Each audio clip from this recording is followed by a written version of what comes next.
ही का नाम ये कंबोज लाल है, कैसा ही रंगो रूप है, पैसा ही माल है।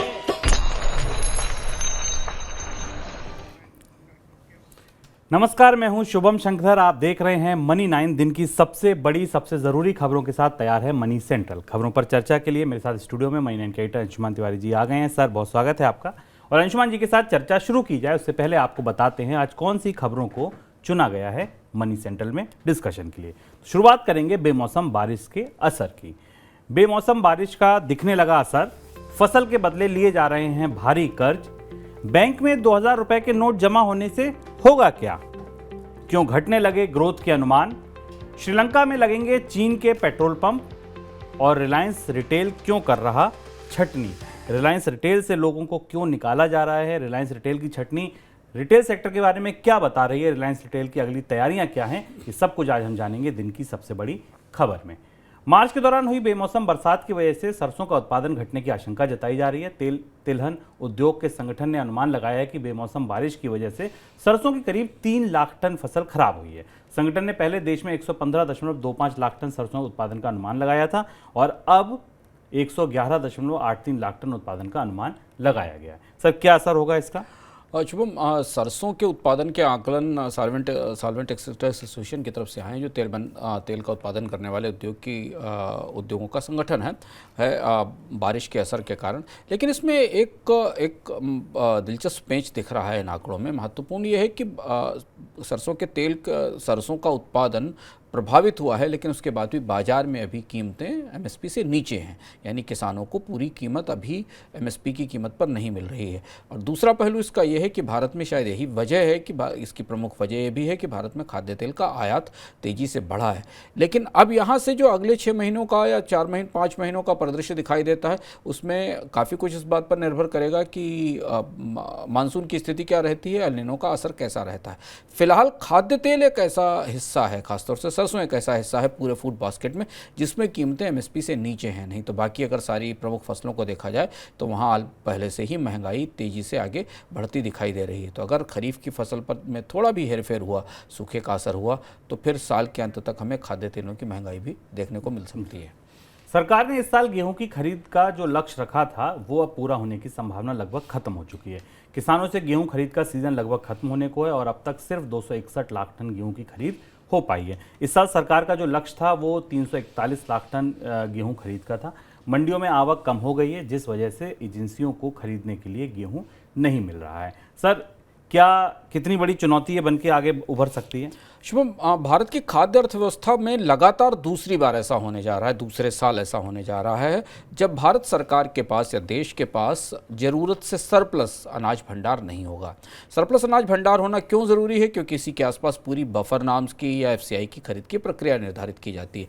एक तो हिस्सा ये है कि सरकार इसलिए गेहूँ खरीदती है कि वो प्रधानमंत्री गरीब कल्याण योजना के तहत अनाज बांटती है, वो एक अलग प्रक्रिया है। लेकिन उसके साथ राशन में सस्ता अनाज बांटने के साथ ही सरकार को देश के अनाज बाजार में को संतुलित करने के लिए और नियंत्रित करने के लिए अनाज भंडार की ज़रूरत होती है। पिछले साल तो सरकार की खरीद लक्ष्य से काफ़ी कम रही थी। इस बार भी ऐसा लग रहा है कि करीब 70 से 80 लाख टन खरीद लक्ष्य से कम रहेगी, क्योंकि अब मई का महीना है और खरीद लगभग ख़त्म होने वाली है।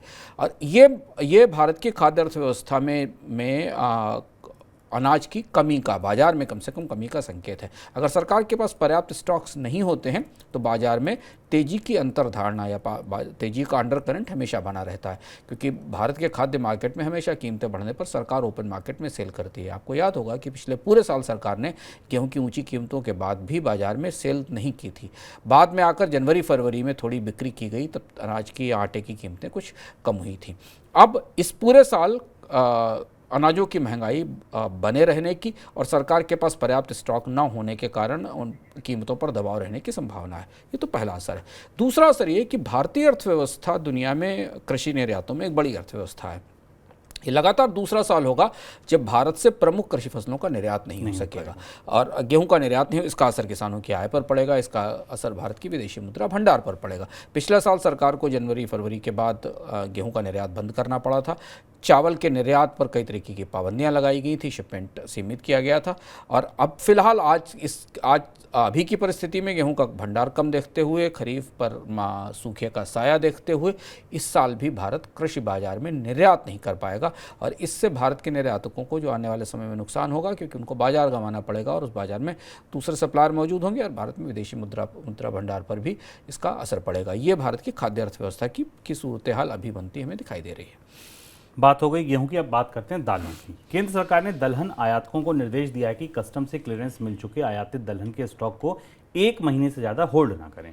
दलहन कारोबारियों को भी निर्देश दिए गए हैं कि वे हर शुक्रवार को अपने स्टॉक की जानकारी सरकार की वेबसाइट पर मुहैया कराएं। सर, ऐसा क्यों कर रही है सरकार? सरकार ने दलहन की कीमतों को थामने की कोशिश शुरू कर दी है। आपको याद होगा कि म्यांमार के साथ और तंजानिया के साथ कई देशों के साथ आयात किया जा रहा है। इंपोर्टर्स भी लगातार इस बात के लिए कह रहे हैं कि सरकार द्विपक्षीय आधार पर भी दबाव बनाए और दाल का आयात किया जाए। अब यहाँ दुविधा ये है और सरकार का इस तरह से आदेश भी दिया गया है कि अगर इम्पोर्टेड दलहन आती है और वो बंदरगाह के ऊपर इम्पोर्ट क्लियरेंस के बाद आती है तो उसे तत्काल बाजार में पहुँचना चाहिए।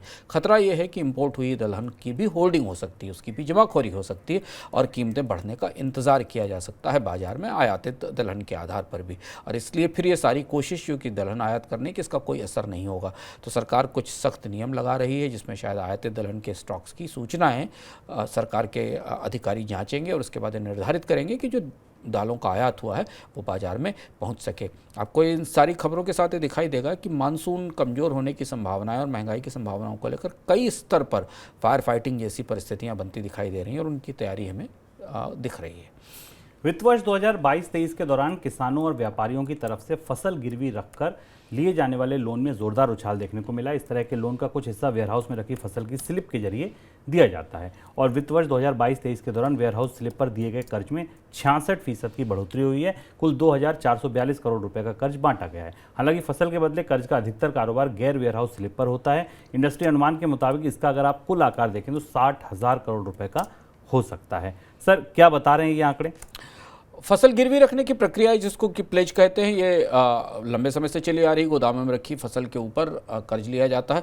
फसल की कीमत बढ़ने के साथ इस प्लेज में बढ़ोतरी हुई है और इसमें 2-3 महत्वपूर्ण फसलें हमें दिखाई दे रही हैं इन आंकड़ों में। एक तो पैडी है, धान है, जिस पर बैंकों ने या कर्ज देने वालों ने ज़्यादा कर्ज दिया है और इसके अलावा दूसरी प्रमुख फसलें दलहन फसलें हैं। कैस्टर सीड भी इसमें एक प्रमुख फसल है जिस पर ज़्यादा कर्ज लिया गया है। तो फसलों का मूल्य बढ़ने के साथ फसल एक कोलेट्रल के तौर पर, एक जमानत के तौर पर भी इस्तेमाल हो रही है। ऐसा शुभम ने आपको बताया कि इसका आकार काफ़ी बड़ा है। फसलों के बदले लोन का आकार 60,000 करोड़ रुपए के आसपास है।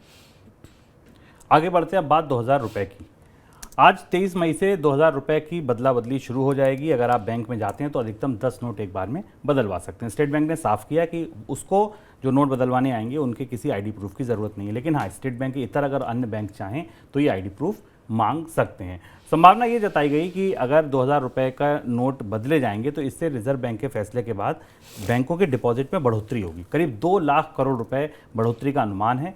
2,000 रुपए के नोट के बदले लेन देन बढ़ गया है, ये भी एक खबर है। जोमेटो, स्विगी के ऑर्डर पेमेंट में लोग 2,000 रुपए के नोट का इस्तेमाल कर रहे हैं। साथ में पेट्रोल पंप में भी डिजिटल के तुलना में अगर आप कैश में देखें तो लेन देन तेजी से बढ़ा है और लेन देन करने वाले लोगों में बड़ी संख्या में वो लोग हैं जो 2,000 के नोट से पेट्रोल डीजल भरवा रहे हैं। सर, बड़ा सवाल ये कि 2 लाख करोड़ रुपए बैंकिंग सिस्टम में आने का ये जो अनुमान है, अगर मान लीजिए सही साबित होता है तो इसका असर क्या पड़ेगा? शुभम, बैंकिंग सिस्टम में कई तरीके के परस्पर अंतर विरोधी असर दिखाई देंगे। अगर अब आप ध्यान से देखें तो भारत की टोटल करेंसी सर्कुलेशन में 2,000 रुपए के नोटों का हिस्सा लगभग 15% से कुछ नीचे था। संख्या के आधार पर 3.6 लाख करोड़ रुपए के आसपास थे। ऐसा जबकि जब आए थे ये नोट तब इनकी संख्या काफ़ी बड़ी थी। 2 तरह के असर बैंकिंग सिस्टम में हमें दिखाई देंगे। पहला, बैंकिंग सिस्टम में बैंकों के भीतर लिक्विडिटी का इन्फ्यूज़न होगा, बढ़ोतरी होगी, क्योंकि 2,000 रुपए के नोट अगर माना जा रहा है कि अगर 3.6 लाख करोड़ रुपए में से 2 लाख करोड़ रुपए तक के नोट अलग अलग माध्यमों से, रिटेल के माध्यम से भी और अंततः जो रिटेल में भी आप जोमेटो से खरीद के लिए या पेट्रोल के लिए भी जो 2,000 रुपए का पेमेंट दिया जा रहा है वो अंततः आकर बैंक में ही लैंड करेगा, क्योंकि मर्चेंट भी अंततः उसे जाकर बैंक से एक्सचेंज कराएगा। तो माना जा रहा है कि इस करेंसी का करीब 60 से 60% हिस्सा जो अलग अलग फुटकर बिखरी हुई है वो बैंकों में जाएगी और किसी न किसी अकाउंट में जाकर फाइनली जमा होगी, अकाउंट्स में जाएगी। इसका असर बैंकों में लिक्विडिटी बढ़ने के तौर पर दिखाई देगा, पर इसका दूसरा असर बाजार में लिक्विडिटी कम होने के तौर पर दिखाई देगा, क्योंकि अगर माना जाए कि करेंसी लीकेज थी या करेंसी ऐसी थी जो चलन में नहीं थी, इसका कुछ हिस्सा लोगों के पास स्टोर था जिन्होंने रखा था, इसको कि हम टेक्निकल भाषा में करेंसी लीकेज कहते हैं कि करेंसी सर्कुलेशन में तो काउंट हो रही थी पर ये नोट प्रचलन में या व्यवहार में या काम या लेन देन में नहीं थे और ये वापस सिस्टम में आएंगे, तो इसका असर हमें बाजार के अंदर करेंसी की बाजार में लिक्विडिटी में कुछ कमी के तौर पर दिखाई देगा। रिजर्व बैंक इन परिस्थितियों के लिए तैयार रहता है, रिजर्व बैंक इसे मैनेज करेगा। तात्कालिक तौर पर बैंकों के पास डिपॉजिट्स बढ़ने के कारण जो उनकी शॉर्ट टर्म कर्ज की रिक्वायरमेंट है, छोटी अवधि के कर्ज की रिक्वायरमेंट है, यानी 2 दिन 3 दिन 4 दिन की, उनके लिए उन्हें थोड़ी ज़्यादा पूंजी मिल सकेगी और इसलिए हमने शॉर्ट टर्म बॉन्ड्स कर्ज की दरों पर यील्ड में कमी भी देखी पिछले 2 दिनों के दौरान, क्योंकि बैंकों के पास थोड़ा ज़्यादा पैसा पहुंच रहा है। पर यह ध्यान रखना ज़रूरी है कि ये लिक्विडिटी बहुत टेम्परेरी है, ये तत्कालिक लिक्विडिटी है, क्योंकि जैसे ही ये नोट जो 2000 रुपये के नोट अंदर आए हैं, इनके बदले फिर 500 रुपये या बाकी दूसरी करेंसीज बाजार में पहुँच जाएंगी और ये लिक्विडिटी का पूरा प्रोसेस सितंबर तक अक्टूबर तक लगभग बराबर हो जाएगा, क्योंकि ये माना जा रहा है शुभम की जिनको एक्सचेंज करना होगा वो अधिकांश प्रक्रिया जुलाई अगस्त तक पूरी हो जाएगी। सरकार भले ही से सितंबर से आगे बढ़ाकर दिसंबर तक कर दे, पर जब एक्सचेंज की प्रक्रिया के लिए इतना लंबा समय दिया गया तो अगले 2-3 महीनों में अधिकांश नोट जो एक्सचेंज के लिए बाहर आने वाले होंगे वो सरकार के सिस्टम में या बैंकों के पास आ जाएंगे। कल 2 रिपोर्ट आई, एक आई वित्त मंत्रालय की ओर से और दूसरा बुलेटिन जारी हुआ रिजर्व बैंक की तरफ से। भारतीय रिजर्व बैंक ने जून तिमाही में के लिए जिस ग्रोथ का अनुमान लगाया था उसमें अब हल्की कटौती की है। सोमवार को अर्थव्यवस्था को लेकर जारी हुई रिजर्व बैंक की मासिक रिपोर्ट में रिजर्व बैंक ने इकोनॉमिक एक्टिविटी इंडेक्स में बताया है कि जून तिमाही के दौरान जीडीपी ग्रोथ 7.6% रह सकती है। इससे पहले अप्रैल में जब पॉलिसी का अनाउंसमेंट हुआ था तब 7.8% का अनुमान लगाया गया था। दूसरी तरफ केंद्रीय वित्त मंत्रालय ने अपनी रिपोर्ट में ये कहा है कि मौसम से जुड़ी अनिश्चितताओं और देश के बाहर हो रहे घटनाक्रमों की वजह से महंगाई बढ़ने की आशंका है और ये भी कहा है कि इसका असर ग्रोथ पर पड़ सकता है। सर, ये दोनों रिपोर्ट अगर पढ़ी जाएं, क्या समझा जाए, क्या निकाला जाए? वित्त मंत्रालय यानी बैंक स्ट्रीट और नॉर्थ ब्लॉक बैंक स्ट्रीट यानी रिजर्व बैंक और वित्त मंत्रालय ने नॉर्थ ब्लॉक 2 अलग अलग तरीके की बात कह रहा है। अगर आप रिजर्व बैंक की रिपोर्ट पहले पढ़ रहे हैं तो आपको शायद उसमें इस बात का अंदाज लगेगा कि रिजर्व बैंक तो कह रहा है कि महंगाई की दर में कमी होने वाली, महंगाई की दर में कमी हो रही है और उसकी नीतियाँ ब्याज दरें बढ़ाकर महंगाई को नियंत्रित करने की नीतियाँ सफल हो रही हैं। रिजर्व बैंक ने जो अपनी रिपोर्ट में कहा है कि जो इन्फ्लेशन का मोमेंटम है वो अंदाज से थोड़ा ज़्यादा तेज़ी से सॉफ्ट हो रहा है और आने वाले समय में इसके सॉफ्ट रहने की संभावना है। जो हेडलाइन इन्फ्लेशन है वो 4.7% के आसपास अप्रैल में मॉडरेट हो गई है, जो मार्च में 5.7% थी। और इस परिस्थिति में अगर आप इसमें बिटवीन द लाइन्स पढ़ने की कोशिश करें तो ऐसा लगता है कि रिजर्व बैंक ब्याज दरों में जो कटौती में जो बढ़ोतरी की प्रक्रिया रोकी थी उस पर कायम रह सकता है। कटौती भले ही ना करे लेकिन ये पॉज लंबे समय तक जारी रह सकता है। लेकिन दूसरी तरफ आप वित्त मंत्रालय की रिपोर्ट पढ़ें। वित्त मंत्रालय की रिपोर्ट लगभग रिजर्व बैंक से बिल्कुल उल्टी बात कहती है। वो ये बता रही कि 3 इंपॉर्टेंट फैक्टर्स हैं। पहली चीज़ तो मौसम की खराबी, जिस पर रिजर्व बैंक ने अपनी रिपोर्ट में जिक्र नहीं किया। मौसम की खराबी के कारण अंतर्राष्ट्रीय घटनाक्रमों में बदलाव, जिसमें कि आमतौर पर कच्चे तेल की कीमतों में बढ़ोतरी और बाकी चीज़ें हैं, इन सब के कारण ग्रोथ को भी खतरा है और इन्फ्लेशन बढ़ने का भी खतरा है। यानी सरकार अभी मान रही है कि महंगाई बढ़ेगी, रिजर्व बैंक के मान रहा है कि महंगाई घटती रहेगी। इन दोनों अलग अलग रुखों नज़रिए से हमें ये समझना थोड़ा मुश्किल हो जाता है कि ब्याज दरों को लेकर नज़रिया क्या बनेगा। रिजर्व बैंक, हालांकि रिजर्व बैंक ने अपनी रिपोर्ट में थोड़े अलंकारिक अंदाज में जॉन मेनॉर्ड केन्ज को कोट करते हुए कहा है, उस जो शब्द रिपोर्ट में लिखा हुआ है कि जब हमारे पास डेटा आएगा कोई आंकड़ा आएगा तब हमें पता चलेगा कि नए आंकड़े से के जरिए कि हमें पता चलेगा कि क्या बदलाव करना है। लेकिन आंकड़े जब आएंगे तो उनके आधार पर फैसले लिए जाएंगे। फिलहाल ऐसा लगता है कि रिजर्व बैंक भी कहीं ना कहीं अपनी रिपोर्ट में महंगाई को लेकर थोड़ा ज़्यादा सतर्क दिख रहा है। हम आपको लगातार बता रहे हैं कि कम से कम खाद्य क्षेत्र में तो महंगाई के हालात बन रहे हैं। अनाज के लिए की दृष्टि से या दूध की कीमतें ले लें या मसालों की कीमतें ले लें, लेकिन इसका दूसरा पहलू ये है कि थोक मूल्य सूचकांक में, थोक बाजार में डिफ्लेशन की स्थिति बनती दिखाई दे रही है। वहाँ कीमतें ऑलमोस्ट डिफ्लेशनरी लेवल पर पहुँच गई हैं और जो पिछले महीने WPI का आंकड़ा आया था उसने विशुद्ध रूप से डिफ्लेशन दिखाया था, कि यानी कि कीमतों में बढ़ोतरी बिल्कुल टूट चुकी है। इन दोनों परिस्थितियों के बीच में इस तिमाही में रिजर्व बैंक और वित्त मंत्रालय को मिलकर फैसला लेना है कि अर्थव्यवस्था में उनके हस्तक्षेप किस तरह से होंगे।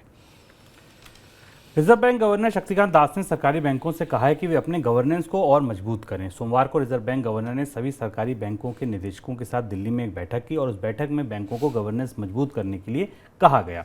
बैंकों को रिस्क मैनेजमेंट बढ़ाने और आंतरिक ऑडिट प्रक्रिया को ज़्यादा मजबूत और सुदृढ़ बनाने के लिए कहा गया, ताकि समय रहते जो भी रिस्क हैं उनको पता किया जा सके और उनसे बचने के उपाय किए जा सकें। सर, ये पहली बार नहीं है, इससे पहले भी रिजर्व बैंक लगातार बैंकों को चेताते रहे हैं कि बेहतर ऑडिट सिस्टम बताइए, जल्दी से रिस्क की पहचान कीजिए, ऐसे सिस्टम बनाइए। क्या चिंता है जो बार बार सता रही है? रिजर्व बैंक गवर्नर की वैसे तो ये नॉर्मल समीक्षा बैठक थी, बैंकों को बताया जाता, पर अमेरिका में बैंकों में संकट की दृष्टि से और पूरे रिस्क मैनेजमेंट सिस्टम के फेल्योर होने की दृष्टि से भारत में ये बैठक महत्वपूर्ण हो जाती। यूरोप में भी एक बड़ा बैंक रिस्क मैनेजमेंट सिस्टम होने के बाद भी डूब गया। क्रेडिट स्विस का किस्सा आपको पता है। अमेरिका में 3 बैंक डूब चुके हैं, कई सारे बैंक संकट में और खतरे में। ये सब तब हुआ जब वहाँ पर एक robust credit risk management system बनाया गया था। रिजर्व बैंक गवर्नर की तरफ से इशारा किया जा रहा था कि भारत के जो पब्लिक सेक्टर बैंक हैं उनको अपने यहाँ रिस्क मैनेजमेंट सिस्टम्स और बेहतर करने होंगे। वो कैसे किए जाएंगे ये बात तो रिजर्व बैंक गवर्नर ने नहीं बताई, लेकिन उनका इशारा इस बात को लेकर था कि भारतीय बैंकिंग सिस्टम में भी खतरे की, जोखिम की दरारें हैं और इंटरनल ऑडिट के इशू हैं। अब अगर आप इसे थोड़ा विस्तार से समझना चाहें तो क्या हो सकती हैं वो समस्याएं। ये हैं, अनसिक्योर्ड लोन बढ़ रहे हैं बैंकों के, पहली चिंता है जो RBI को दिखाई दे रही है। दूसरा, बैंकों ने जो NBFCs को फिनांस कर रखा है जिसमें रिकॉर्ड बढ़ोतरी हुई है। तीसरी चीज़ ये है कि जो MSMEs को फिनांस किया गया है उस फिनांस के रिकवरी के इशू आने वाले समय में आने वाले हैं, ऐसा रिजर्व बैंक की रिपोर्ट्स बताती है, क्योंकि वहाँ NPS बढ़ने का खतरा है। और चौथी महत्वपूर्ण चीज़ ये कि अर्थव्यवस्था में नॉर्मल क्रेडिट की ग्रोथ रेट अब धीमे धीमे कम होगी, क्योंकि ब्याज दरें ऊँची हैं, इसलिए कि क्रेडिट की मांग में भी कमी आ रही है।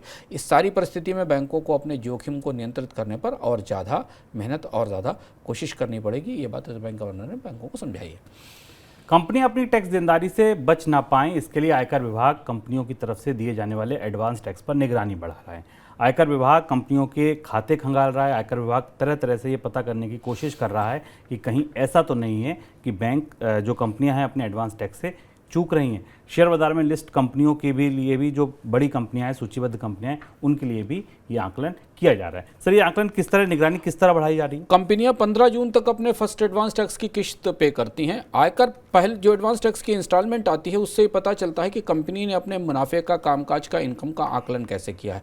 इस बार इनकम टैक्स डिपार्टमेंट थोड़ा ज़्यादा सक्रिय है, प्रोएक्टिव है और अपनी तरफ से इस कोशिश में है कि जो एडवांस टैक्स पेमेंट आएंगे उससे टैक्स की डिमांड रेज करने से पहले इनके अकाउंट्स की ऑडिट और स्क्रूटनी की जा सके, ताकि पता चल सके कि कंपनियों ने दरअसल कितना कमाया है, उनके कारोबार में कितना और टैक्स कैसे बचाने की कोशिश कर रही हैं।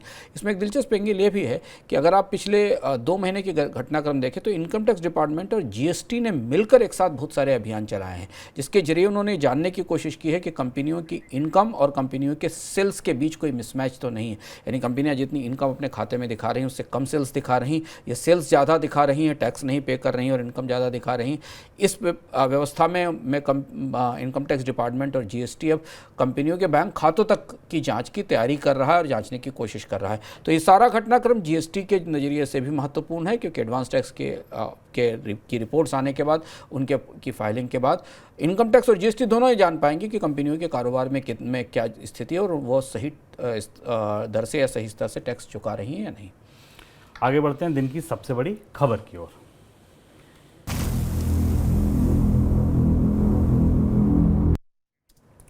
मुकेश अंबानी की कंपनी रिलायंस इंडस्ट्री के ई-कॉमर्स प्लेटफॉर्म जियो मार्ट से करीब 1000 कर्मचारियों को नौकरी से निकाला जा रहा है।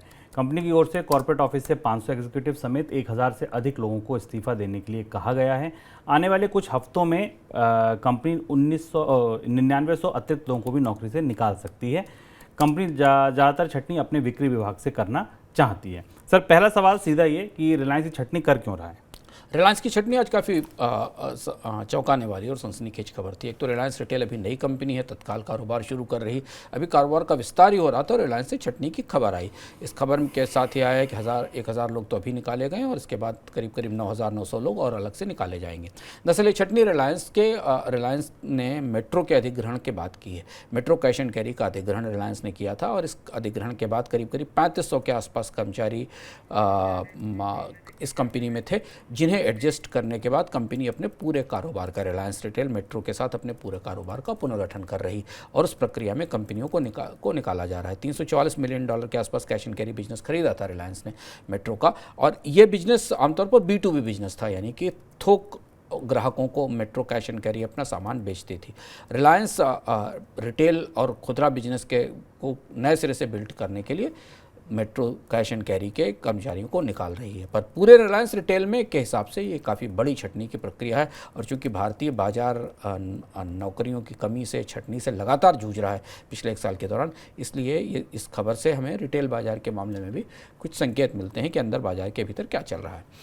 सर, ये छटनी पूरे सेक्टर के बारे में अगर हम कहें, क्योंकि ये दिग्गज कंपनी है, अपने सेक्टर की प्रमुख कंपनियों में से है, तो ये जो कंपनी है, छटनी है, ये रिलायंस रिटेल की पूरे रिटेल सेक्टर के बारे में क्या बताती है? शुभम, पिछले 1 साल का आंकड़ा अगर आप देखें तो भारत बाजार में कितनी नौकरियां गई हैं जानना हमारे लिए ज़रूरी है। INC 4 का एक आकलन बताता है, उनका ट्रैकर बताता है कि पिछले 1 साल में भारत में करीब करीब 26,868 कर्मचारियों की नौकरियां गई हैं 98 स्टार्टअप से अलग अलग सेक्टर्स में फैले हुए। और इस पूरी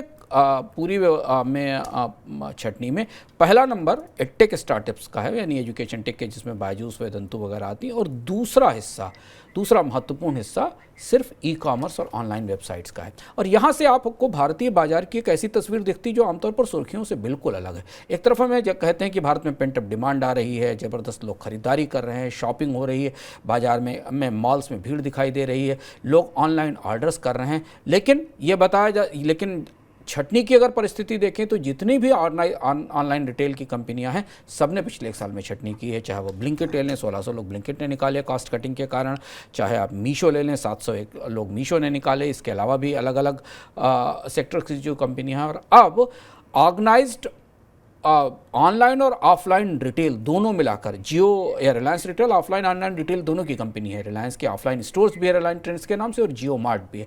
पहली बार ऐसा दिख रहा है जब हमें दोनों फॉर्मेट्स में काम करने वाली कंपनी में नौकरियों की, रोजगारों की छटनी हो रही। रिलायंस रिटेल जैसी और कंपनियां भारत में कम हैं जो दोनों फॉर्मेट्स में एक साथ काम कर रही हैं। आमतौर पर या तो आपको पूरी तरह ऑनलाइन सेल्स की कंपनियां हैं या ऑफलाइन सेल्स की लिमिटेड कंपनियां हैं, लेकिन रिलायंस पहली कंपनी जो दोनों फॉर्मेट्स में काम कर रही, और यहाँ हमें बड़ी छटनी होती दिखाई दे रही है। ये हमें इस बात की तरफ संकेत कर रही, इशारा कर रही है कि रिटेल सेक्टर की सेहत के भीतर मांग को लेकर, लागतों को लेकर बहुत कुछ ठीक ठाक नहीं है। सर, अगली तैयारियां क्या दिख रही हैं कंपनी की? रिलायंस रिटेल पिछले 1-2 साल से अपने बिजनेस मॉडल को सेटल करने की कोशिश कर रही है, और उस सेटल करने की कोशिश में हमने देखा बहुत सारी गतिविधियां हैं, पर रिलायंस रिटेल अभी उस तरह से उड़ान नहीं भर पाई जैसे कि रिलायंस के बाकी प्रोडक्ट करते हैं। रिलायंस रिटेल ने अभी शीन को अपने साथ जोड़ा है, जो कि चीन की कंपनी है, उसके साथ गारमेंट बिजनेस में आने की बात कर रही है। रिलायंस ने भी हाल में कैंपा को और कुछ और लोकल बेवरेजेस ब्रांड्स को भी टेक ओवर किया है। बट भारत के रिटेल बाजार में रिलायंस की भी बड़ी दखल, बड़ी धमक नहीं सुनाई पड़ी है, ये बात सही है। और इसलिए रिलायंस, अभी जब हाल में रिलायंस के बोर्ड की मीटिंग भी हुई थी, उस बोर्ड मीटिंग में भी इस बात पर चर्चा हुई थी कि रिलायंस रिटेल के भविष्य को लेकर बड़े ट्रिगर क्या हैं, क्या बड़ा होने वाला है जिससे कि माना जा सके कि रिलायंस रिटेल सामने आएगी। एक और महत्वपूर्ण बात है कि रिलायंस रिटेल के पास इतना बड़ा टेलीकॉम नेटवर्क है, देश की सबसे बड़ी कंपनी है ग्राहकों के आधार पर।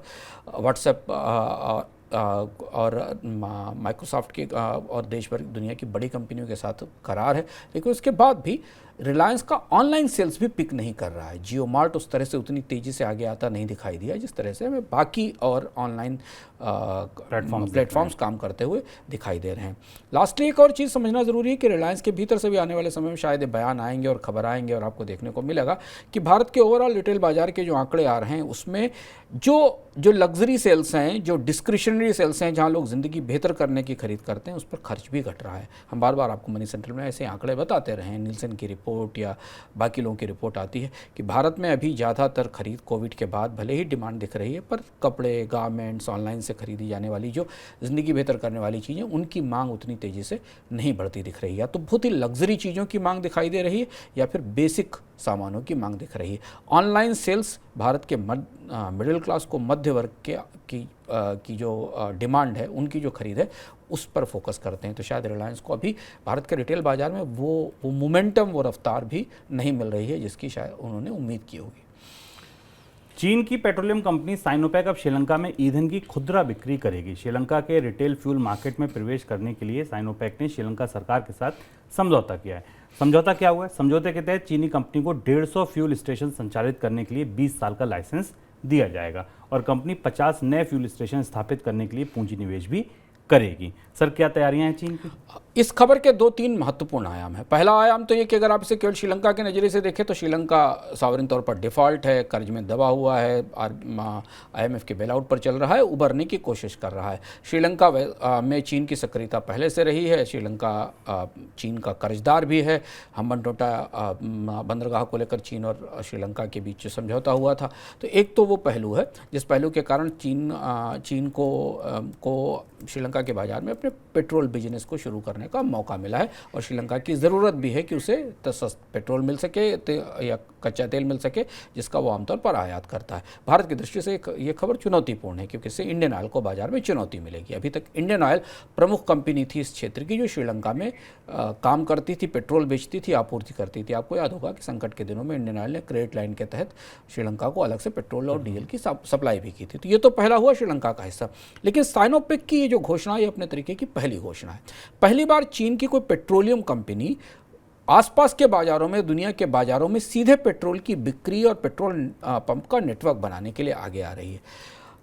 चीन की पेट्रोलियम कंपनियां आमतौर पर चीन के लिए ही रिफाइनिंग करती हैं और चीन के भीतर ही उनकी खपत करती हैं। अभी तक हमें सुनते आए थे, जो सूचनाएं थी कि चीन की कंपनियों ने बड़ी मात्रा में सऊदी अरब से और रूस से तेल का आयात किया है, अपने स्ट्रेटेजिक रिजर्व्स बनाए हैं और चीन का जो अपना रिफाइनरी उत्पादन है वो आमतौर पर उनके भीतरी आंतरिक खपत के लिए होता है।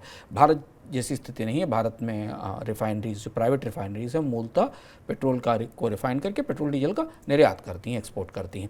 लेकिन अब साइनोपेक पहली बार ऑयल डिस्ट्रीब्यूटर और ऑयल मार्केटिंग में उतर आई है और वो भी एशिया के रीजन में आ गई है।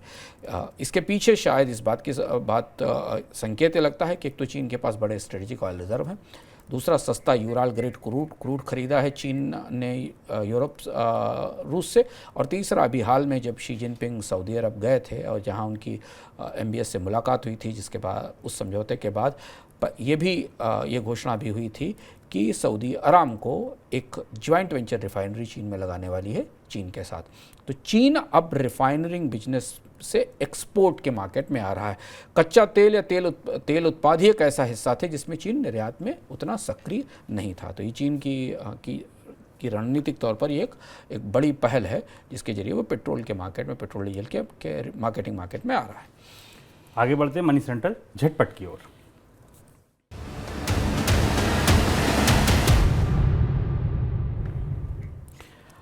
अदानी समूह के शेयरों में आज तेजी का लगातार दूसरा दिन है। कल आई तेजी के बाद अदानी समूह के स्टॉक्स, पूरे ओवरऑल समूह की जो मार्केट कैप थी वो 10 लाख करोड़ के पार निकल गई थी। आज के कारोबार में भी अदानी समूह के ज़्यादातर शेयरों में तेजी देखने को मिल रही है। आज अदानी एंटरप्राइज का शेयर 16% ऊपर है और अदानी समूह के 10 में से 6 शेयरों में अपर सर्किट लगा हुआ है। कोल इंडिया ने 2,38,000 गैर कार्यकारी कर्मचारियों के वेतन के समझौते पर साइन कर दिया। ये संशोधन किया गया है। समझौते के तहत कर्मचारियों के वेतन में 25% की बढ़ोतरी की जाएगी। इसके अलावा परिलब्धियों पर 19% न्यूनतम गारंटी लाभ भी दिया जाएगा। कोयला उद्योग के लिए संयुक्त समिति ने 5 वर्षों के लिए राष्ट्रीय कोयला वेतन समझौते को मंजूरी दी है। इससे कोल इंडिया के खर्चे बढ़ेंगे और आने वाले दिनों में इसका असर आपकी बिजली की कीमतों पर भी दिख सकता है। देश में आर्टिफिशियल इंटेलिजेंस को लेकर नियम जल्द जारी हो सकते हैं। देश में आर्टिफिशियल इंटेलिजेंस यानी AI के लिए राष्ट्रीय कार्यक्रम पर सलाह देने के लिए 7 वर्किंग ग्रुप तैयार किए गए हैं और अगले 2 हफ्तों के दौरान उन वर्किंग ग्रुप्स के प्रस्ताव सामने आ सकते हैं। प्रस्ताव सामने आने के बाद AI को लेकर नियम बनाने की संभावना है। चलते चलते एक खबर और, यूरोपीय संघ ने मेटा पर यूजर्स डेटा अमेरिका भेजने के मामले में रिकॉर्ड 1.3 अरब डॉलर का जुर्माना लगाया है। Meta social media platform Facebook और व्हाट्सएप का परिचालन करती है। 5 साल पहले यूरोपियन संघ में सख्त निजता कानून लागू किया गया था और उसके बाद लगाया गया ये सबसे बड़ा जुर्माना है। सर, कोई टिप्पणी आपकी? मेटा पर यूरोपियन संघ का जुर्माना काफ़ी बड़ी खबर है और इससे काफ़ी हलचल है दुनिया के डिजिटल स्पेस में। ये दूसरा मौका है, इससे पहले गूगल पर भी यूरोपियन यूनियन सख्ती कर चुका है। यूरोपियन यूनियन ने अपने जो डिजिटल प्राइवेसी रूल्स हैं उनको काफ़ी मजबूत ढंग से लागू करना शुरू किया है और जो EU का जनरल डेटा प्रोटेक्शन रेगुलेशन है, जिसको GDPR कहते हैं, इसके तहत यूरोप के डेटा प्रोटेक्शन बोर्ड ने मेटा पर जुर्माना लगाया है कि उसने यहाँ यूरोप के लोगों की सूचना अमेरिका भेजी थी। ठीक ऐसा ही जुर्माना अमेज़न पे भी पहले लगाया जा चुका है। चलिए, तो ये था हमारा आज का मनी सेंट्रल। कल मिलेंगे आपसे फिर से नए संस्करण के साथ, लेकिन इससे पहले आपको बता दें कि कल दोपहर 1 से 2 हमारे साथ होंगे अनुज गुप्ता जी, जो आपके स्टॉक से जुड़े सवालों के जवाब देंगे। अगर आपके पास भी स्टॉक से जुड़ा कोई सवाल है, अगर आप कोई स्टॉक खरीदना चाहते हैं, बेचना चाहते हैं, अपना पोर्टफोलियो रिव्यू कराना चाहते हैं, तो कल आप हमारे साथ जुड़िए दोपहर 1 से 2। 9311121874 नंबर है हमारा। इस नंबर पर आप अपना सवाल भेजिए और अनुज गुप्ता जी से आप अपना सवाल पूछ सकते हैं। इसके अलावा शाम 4 से 4:30 के बीच हमारे साथ जुड़ेंगे मोहित गंग जी, जो आपके म्यूचुअल फंड से जुड़े सवालों के जवाब देंगे। अगर आपके पास म्यूचुअल फंड से जुड़ा कोई सवाल है, अगर आप उस सवाल को पूछना चाहते हैं, तो आप मोहित गंग जी से जुड़ सकते हैं। 9311121874 नंबर है हमारा। इस पर आप अपने सवाल भेजकर मोहित गंग जी के साथ जुड़ सकते हैं। इसके साथ आप मनी9 की वेबसाइट पर जाइए। अगर आपको ये जानना है कि आपको जो गैजेट की वारंटी मिली है वो बेकार तो नहीं जा रही, आपको उसके राइट टू रिपेयर का इस्तेमाल कैसे करना है, ये जानकारी आपको मनी9 की वेबसाइट पर मिलेगी। मनी9 की वेबसाइट पर भी आपको ये भी पता चलेगा कि क्या लोन लेने के लिए म्यूचुअल फंड एक सही विकल्प है, क्या म्यूचुअल फंड के बदले भी आप लोन ले सकते हैं। ऐसी और भी कई ज़रूरी खबरें और आपके आसपास के घटनाक्रमों की गहरी पड़ताल आपको money9.com पर मौजूद है 7 भाषाओं में।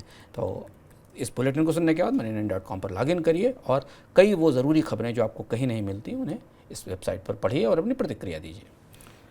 फिलहाल हम लोगों को दीजिए इजाज़त। नमस्कार।